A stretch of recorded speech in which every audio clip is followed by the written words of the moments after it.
दोस्तों, स्वागत है आपका दिव्यांगीला क्लासेस में। आज हम पढ़ेंगे केमिस्ट्री।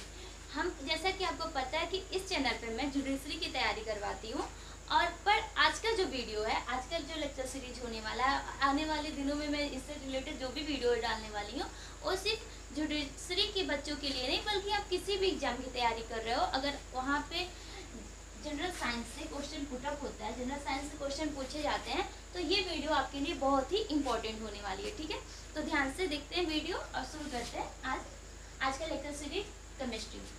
तो सबसे पहले केमिस्ट्री पढ़ने से पहले हम ये इसकी बेसिक जानते हैं, कुछ हिस्ट्री इसका पढ़ते हैं कि केमिस्ट्री है क्या, केमिस्ट्री सब आया कहाँ से और इसके जनक कौन है। तो सबसे पहले केमिस्ट्री जो वर्ड है, ये केमिस्ट्री वर्ड आया कहाँ से? तो केमिस्ट्री वर्ड आपका आया है कीमिया से। कहाँ से आया है? कीमिया। यह एक लैटिन वर्ड है कीमिया, जिसका अर्थ होता है काली मिट्टी। काली मिट्टी।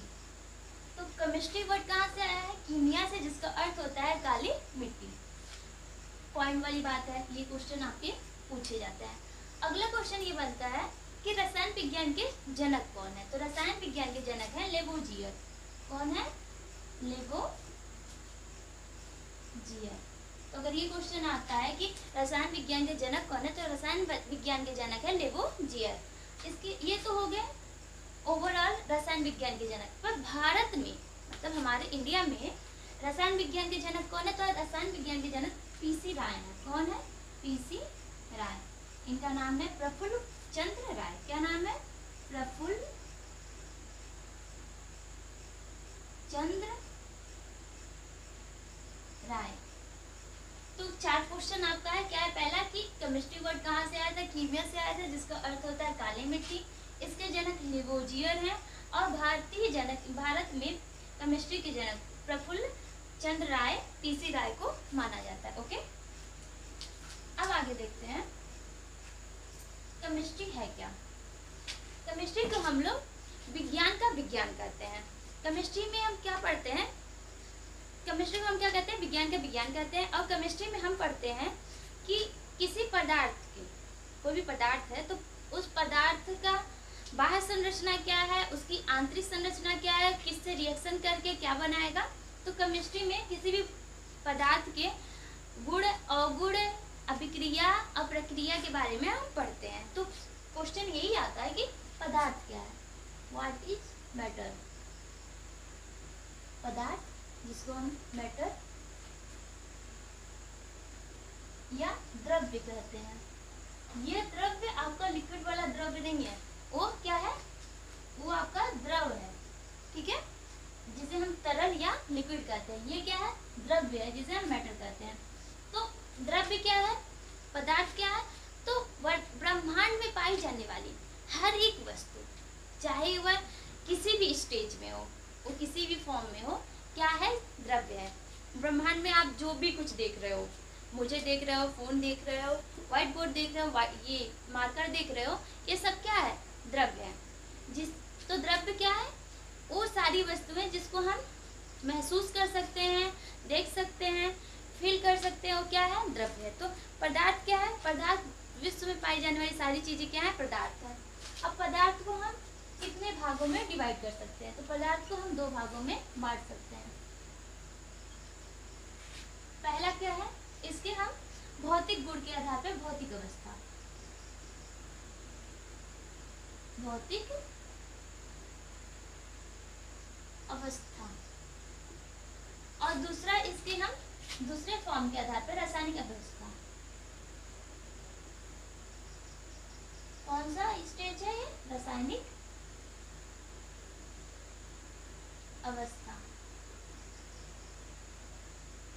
तो हमने देखा पदार्थ क्या है, और पदार्थ को हम 2 भागों में डिवाइड कर दिए। कौन सा? भौतिक अवस्था, रासायनिक अवस्था। तो भौतिक अवस्था में इसकी कौन, फिर से कुछ फॉर्म है। क्या फॉर्म है? रासायनिक अवस्था में क्या फॉर्म है देखते हैं। भौतिक अवस्था में इसके 5 फॉर्म होते हैं। पहला ठोस, दूसरा द्रव, गैस, प्लाज्मा और बोस आइंस्टीन। कंडेंसेट।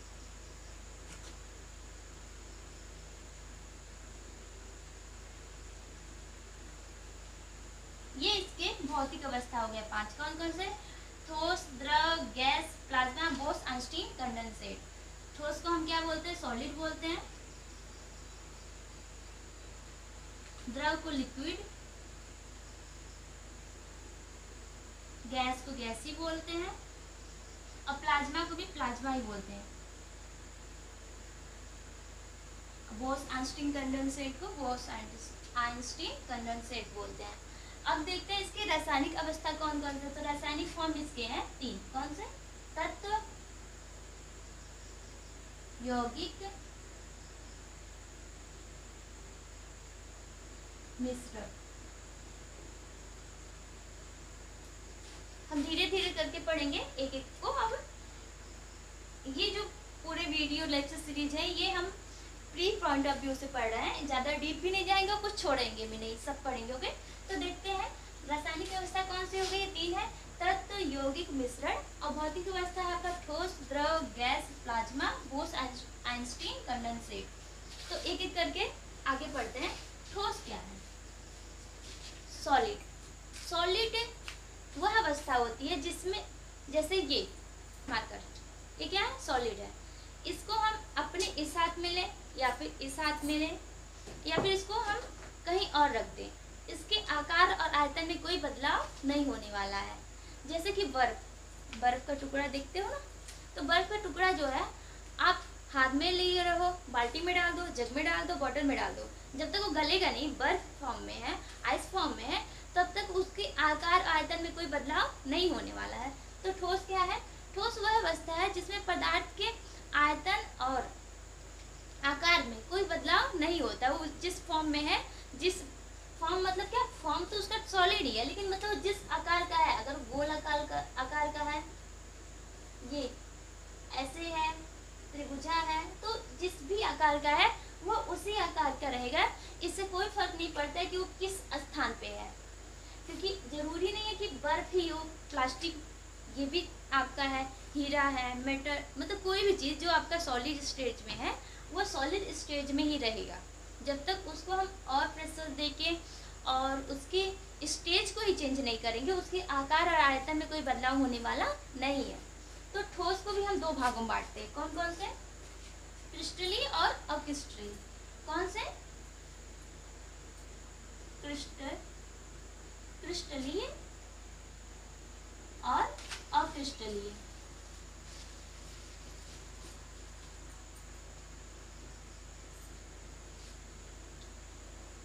ठोस को 2 भागों में बांटे हैं, क्रिस्टलीय, अक्रिस्टलीय। क्रिस्टलीय क्या है?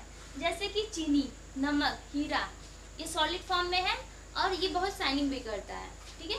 तो ये इनका, इस ठोस का क्या है? क्रिस्टलीय रूप है। अक्रिस्टलीय रूप कैसे क्या है? प्लास्टिक, रबड़, ये भी सॉलिड फॉर्म में होता है। ऐसा तो है नहीं लिक्विड फॉर्म में होता है। रबड़ आप इरेज कर रहे हो और वो पिघल के आपके कप में फैल जाता है, वो भी तो सॉलिड फॉर्म में ही होता है, लेकिन वह अक्रिस्टलीय होता है, उसमें शाइनिंग नहीं होती है। उसके जो मॉलिक्यूल्स होते हैं, उसके जो अणु होते हैं, एकदम से पास नहीं होते, थोड़े से मतलब हल्के से दूर होते हैं। तो सॉलिड क्या है? जिसका आकार आयतन निश्चित हो। और सॉलिड के 2 फॉर्म स्टेज है। सॉलिड को भी हम 2 भागों में बांट सकते हैं, क्रिस्टलीय, अक्रिस्टलीय।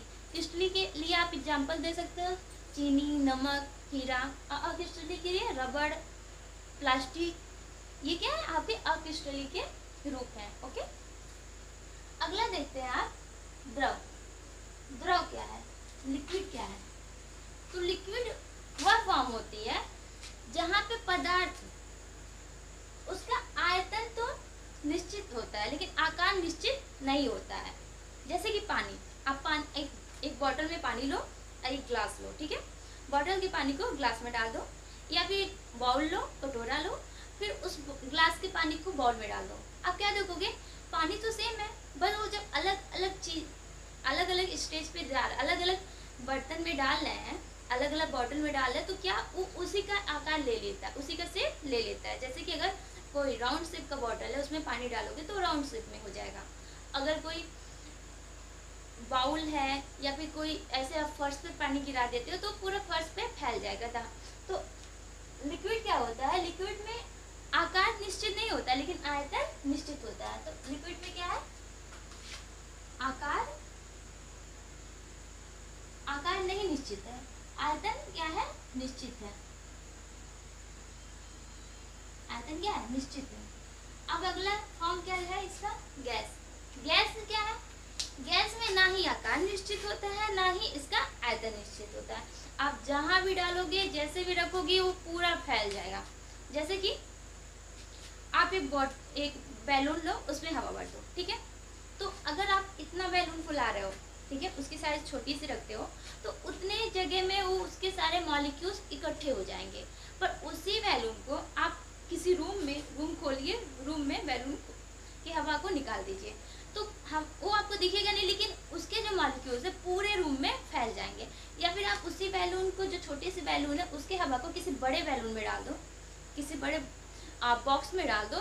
तो ऐसा नहीं है कि अगर ये बॉक्स है, ठीक है, इस बॉक्स में आप यहाँ से हवा डाल रहे हो, गैस डाल रहे हो, तो ये यहीं पे आगे इतना सा इसकी मॉलिक्यूल्स है, तो यहीं पे बस रहेंगे। ये पूरे बॉक्स में क्या करेंगे, फैल जाएंगे, ठीक है। लेकिन अगर इसी के जगह पे आप देखिए, मान लीजिए हम 3 बॉक्स लेते हैं, ठीक है।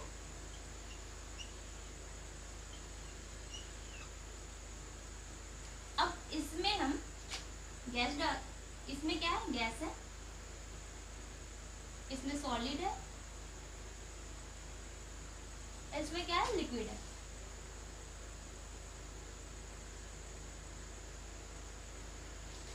अगर इसमें गैस मॉलिक्यूल्स हैं, गैस इसमें हम डाल रहे हैं, तो ये गैस ऐसा नहीं है कि जितना साइज, मतलब जितना वेट हम इसमें डाल रहे हैं, अगर सेम वेट का गैस सॉलिड हो और लिक्विड भी हो, और हम अगर इस बाउल में डाल रहे हैं, इस बॉक्स में डाल रहे हैं, तो इसके मॉलिक्यूल पूरे बॉक्स में हर एक कोने में क्या हो जाएंगे, फैल जाएंगे। और सॉलिड में क्या होगा, अगर इतना वेट है उसका, तो इसी एक कोने में आके पड़ा रहेगा, मतलब जो भी उसकी साइज होगी वो उसी साइज के अनुसार जहाँ भी एक कोना पकड़ के पड़ जाएगा। और लिक्विड में क्या होगा, लिक्विड में ये अपने आयतन के हिसाब से ये जगह कवर कर लेगा। हाँ, बट ये नहीं कि इससे ऊपर चला जाएगा, ये ऊपर नहीं जाएगा, जहाँ तक इसका आयतन उतना जगह ये कवर कर लेगा। तो हम क्या देखते हैं कि लिक्विड में, गैस में मॉलिक्यूल्स बहुत दूर दूर होते हैं, सॉलिड में बहुत पास होता है, लिक्विड में थोड़े दूर थोड़े पास होते हैं, ठीक है। इससे क्या पता चलता है कि अगर देखिए कोई चीज है पास होगी, तो उसमें एट्रैक्शन, जो उसकी पावर एट्रैक्शन का, जिसे हम अंतराआणुक बल कहते हैं, वो अधिक होगा। जैसे कि कहानी आपने सुना होगा कि जब एक लकड़ी को तोड़ो वो इजीली टूट जाता है, और जब लकड़ी के पूरे गट्ठल को तोड़ो तो वो इजीली नहीं टूटता है। तो ऐसे ही होता है कि जब कोई भी गैस ही फॉर्म में होता है कोई पदार्थ, तो उसके मॉलिक्यूल्स बहुत दूर दूर होते हैं। तो जब दूर दूर होंगे तो इनके अंदर जो इनकी एट्रैक्शन पावर्स हैं वो भी तो दूर होंगे। तो गैस ही फॉर्म में अंतराआणुक बल बहुत ही कम होता है, ना के बराबर होता है। और सॉलिड में वही अंतराआणुक बल बहुत ज़्यादा होता है, और लिक्विड में थोड़ा दूर और थोड़ा सा ज़्यादा, गैस से थोड़ा सा कम और लिक्विड से थोड़ा सा ज़्यादा होता है, ठीक है। तो हम देख लें ये तीनों अवस्था, सॉलिड, लिक्विड, गैस का। गैस आप तो जानते हैं, एलपीजी गैस ले लो, कोई भी गैस, गैसी फॉर्म में जो भी है। अगला क्या है, प्लाज्मा। प्लाज्मा क्या है, प्लाज्मा अवस्था क्या है। तो आपने रियल में या फिर मोबाइल में, टीवी पे कहीं ना कहीं देखा ही होगा, जब लोहार किसी भी लोहे के वस्तु को या फिर सुनार किसी भी सोने की वस्तु को किसी अदर वस्तु में, जैसे रिंग है, सोना है, उसको कोई आकार देता है, किसी अलग आकार में गढ़ना चाहता है, तो उसको बहुत ज़्यादा हीट करता है। तो जब हीट करने के बाद वो जो लिक्विड फॉर्म में थोड़ा सा आता है, मतलब वो लिक्विड होता है ना ही सॉलिड होता है, तो वो जो उसकी अवस्था होती है ना, वो प्लाज्मा अवस्था होती है। जैसे कि जो विस्फोट होता है, ज्वालामुखी विस्फोट होता है, उससे जो लावा निकलता है, वो जिस फॉर्म में होता है, वो फॉर्म क्या होता है, प्लाज्मा अवस्था होता है। अगला है आपका बोस-आइंस्टीन कंडेंसेट। तो अभी इसके बारे में रिसर्च चल रही है, इसके अवस्था के बारे में ज़्यादा नॉलेज नहीं है, ठीक है। तो हम क्या देखें कि पदार्थ के दो अवस्था होते हैं, भौतिक और रासायनिक। भौतिक अवस्था में 5 प्रकार है, ठोस, द्रव, gas, plasma, Bose, Einstein, condensate. तो ठोस क्या है, जिसके आकार आयतन दोनों निश्चित हो, और ठोस है। द्रव क्या है, जिसका आकार निश्चित नहीं है पर आयतन निश्चित है। गैस क्या है, जिसका ना आकार है ना ही आयतन निश्चित है। प्लाज्मा और बोस, आइंस्टीन। अब देखते हैं हम लोग तत्व, यौगिक और मिश्रण। तत्व क्या है, यौगिक क्या है, मिश्रण क्या है। तो तत्व क्या है, जो एक ही प्रकार के परमाणुओं से मिलकर बना होता है वह तत्व कहलाता है। जैसे कि सोना, सोना हो गया, मतलब वह जो एक ही प्रकार के परमाणुओं से मिलकर बना हो वो क्या है, तत्व है। तत्व कितने, अब इसको इरेज कर देते हैं, इधर फिर हम तत्व पढ़ते हैं।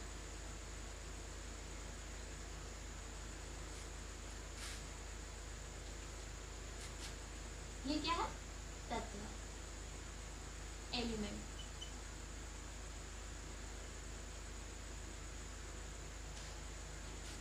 एलिमेंट क्या है, एक ही प्रकार के परमाणुओं से मिलकर बना होता है, उसे हम तत्व कहते हैं। तो एक ही प्रकार के परमाणु से मिलकर बना होता है, इसके 3 भाग होते हैं। तत्व के कितने, 3 प्रकार होते हैं, कौन कौन से, धातु जिसे हम मेटल बोलते हैं, मेटल, अधातु, नॉन मेटल, और उपधातु।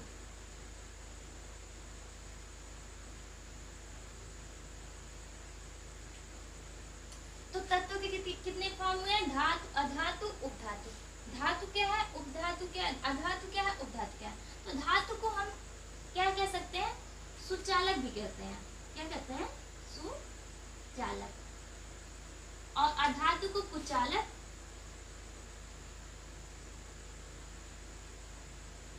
उपधातु को अर्धचालक।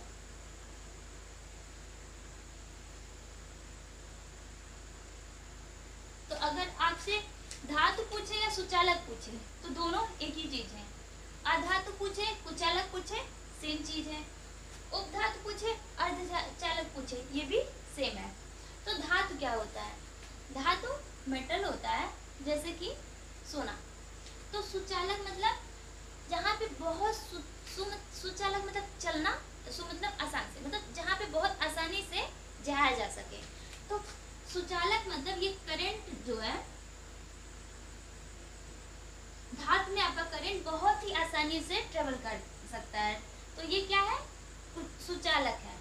पर अधातु में करंट नहीं जा सकता है, तो ये क्या हो गया, कुचालक हो गया। और उपधातु में करंट जा भी सकता है और नहीं, मतलब बहुत थोड़ी थोड़ी मात्रा में जाता है, थोड़ी थोड़ी मात्रा में नहीं जाता है। जैसे कि आप इसमें ले सकते हो सोना। सोना क्या है, सुचालक है। कुचालक के लिए लकड़ी, लकड़ी में करंट फ्लो होता है, नहीं होता है। और अर्धचालक क्या है, सिलिकॉन। क्या है, सिलिकॉन, लकड़ी, लकड़ी या फिर ऑक्सीजन, और यहाँ पे सोना। तो मतलब 3 फॉर्म है, और 3 फॉर्म में क्या है, धातु में करंट बहुत इजीली फ्लो करता है, अधातु में करंट फ्लो बिल्कुल नहीं करता है, और उपधातु में, अर्धचालक में करंट बहुत ही लिक्विड, मतलब बहुत ही लिमिटेड अमाउंट में फ्लो करता है। जैसे कि फ्रिज है, टीवी है, वॉशिंग मशीन है, प्रेस है, इसमें क्या होता है, करंट बहुत ही ज़्यादा हाई वोल्टेज चाहिए होता है इसको चलाने के लिए, करंट बहुत ही इजीली फ्लो करता है। बट वहीं पे आप प्लास्टिक का कोई चीज़ ले लो, उसमें करंट फ्लो नहीं करता है। अर्धचालक जैसे मोबाइल है, मोबाइल में भी करंट होता है, पर क्या वो करंट आपको हार्म करता है, नहीं करता है, क्योंकि उसमें करंट बहुत ही कम मात्रा में होता है। टीवी में भी करंट होता है, बहुत ही कम मात्रा में होता है। तो ये तत्व हो के 3 फॉर्म हो गए, धातु, अधातु, उपधातु, जैसे हम सुचालक, कुचालक और अर्धचालक भी बोलते हैं। ठीक है, अब देखते हैं यौगिक क्या है। क्या देखते हैं, यौगिक, जिसे हम कंपाउंड बोलते हैं। यौगिक, यौगिक क्या है, यौगिक के अणु जो होते हैं 2 या 2 से अधिक परमाणुओं के एक अनुपात में मिलके बनते हैं, जैसे कि H2O, NaCl।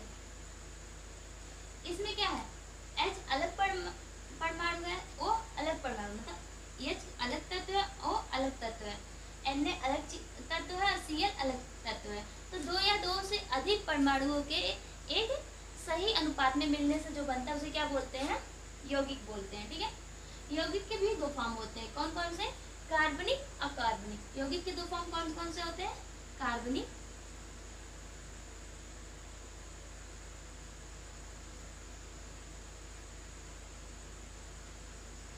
कार्बनिक, और दूसरा फॉर्म होता है अकार्बनिक।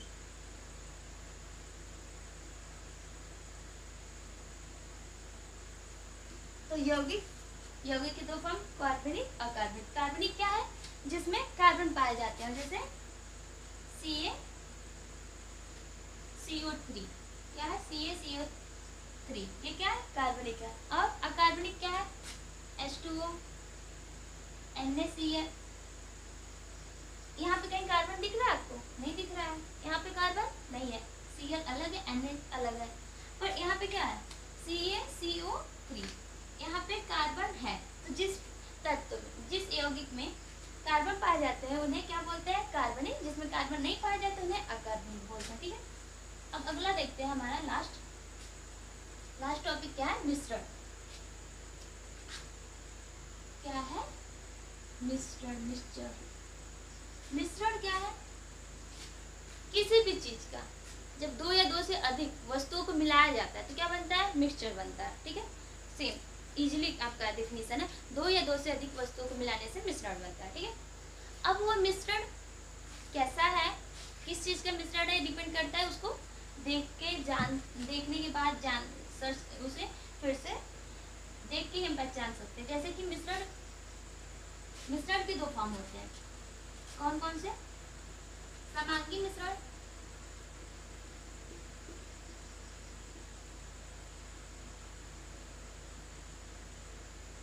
और दूसरा होता है विषमांगी मिश्रण।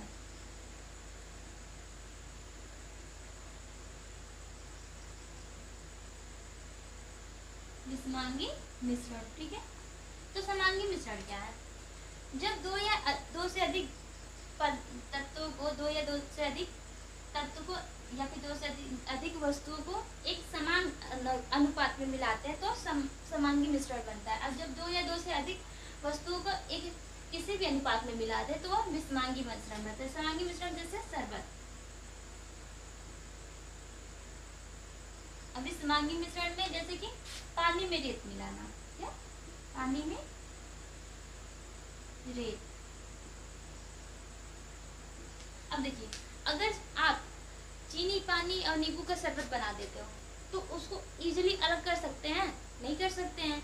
तो जब हम समान अनुपात में मिला के कोई मिश्रण बनाते हैं उसे समांगी मिश्रण कहते हैं। और जब किसी चीज को ऐसे ही यही किसी भी अनुपात में मिला देते हैं तो उसे क्या बोलते हैं, विषमांगी मिश्रण कहते हैं। जैसे कि पानी में, अगर पानी में रेत मिलाते हैं तो कुछ समय बाद क्या देखेंगे हम, रेत जो है पानी के नीचे बैठ जाता है। इजीली हम पानी को गिरा के और रेत को अलग कर सकते हैं। हम जैसे सुबह में चाय पीते हैं तो चाय पत्ती को क्या करते हैं, छान के अलग कर लेते हैं ना, तो क्या है, विषमांगी मिश्रण है। पर अगर हम चाय दूध वाला बनाते हैं तो क्या हम चाय में से पानी और दूध को अलग कर सकते हैं, नहीं कर सकते। तो जो पानी और दूध का मिश्रण है वो क्या है, समांगी मिश्रण है। और जो चाय पत्ती का है उसमें वो क्या है, विषमांगी मिश्रण का उदाहरण है। ठीक है, तो आज के वीडियो में हमने देखा पदार्थ क्या है, पदार्थ के कितने प्रकार होते हैं, और उन जैसे कि क्या पदार्थ क्या है, तो पदार्थ के कितने प्रकार होते हैं, भौतिक और रासायनिक अवस्था। पदार्थ कितने अवस्था में होता है, भौतिक और रासायनिक अवस्था होता है। फिर रासायनिक अवस्था में कौन कौन से फॉर्म है और भौतिक अवस्था में कौन कौन से फॉर्म है। तो आज के वीडियो में इतना ही। थैंक यू, जय हिंद, जय भारत।